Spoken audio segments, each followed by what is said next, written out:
भारत का राष्ट्रीय मेनू।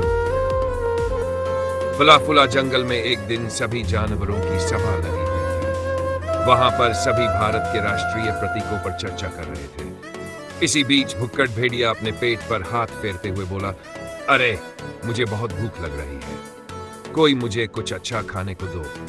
तभी चतुर कछुआ मुस्कुराते हुए बोला, अरे भुक्कड़, तुम्हें पता है भारत का राष्ट्रीय मेनू क्या है? भुक्कड़ भेड़िया हैरानी से बोला, राष्ट्रीय मेनू? ऐसा भी कुछ होता है? मुझे तो कुछ पता नहीं। चतुर कछुआ गंभीर स्वर में बोला, तुम हर देश के व्यंजनों की तारीफ करते हो, लेकिन क्या तुम्हें अपने देश भारत के राष्ट्रीय मेनू के बारे में पता है? संविधान का सम्मान करना हमारा कर्तव्य है और हमें अपने देश के प्रतीकों का आदर करना चाहिए। भुक्कड़ भेड़िया उत्सुकता से बोला, तो फिर जल्दी बताओ, आखिर भारत का राष्ट्रीय मेनू क्या है? तभी सभा में बैठी छोटकी गिलहरी उछलकर बोली, मैं बताती हूँ, भारत का राष्ट्रीय मेनू है खिचड़ी। सभी जानवर चौंक गए। भुक्कड़ भेड़िया बोला, खिचड़ी? ये तो साधारण खाना है, ये कैसे राष्ट्रीय मेनू हो सकता है?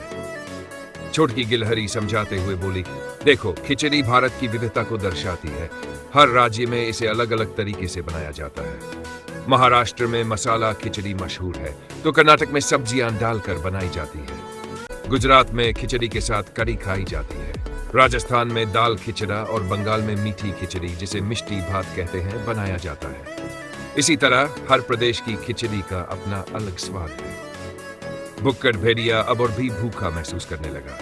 वह चिल्लाया, अरे अब तो मेरे मुंह में पानी आ रहा है, मैं तो हर प्रदेश की खिचड़ी खाकर देखूंगा।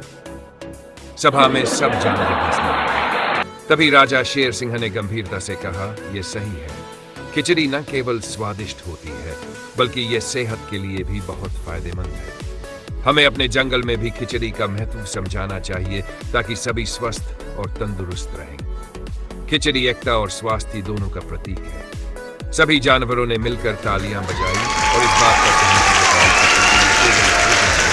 बल्कि भारत की विविधता और एकता का प्रतीक है।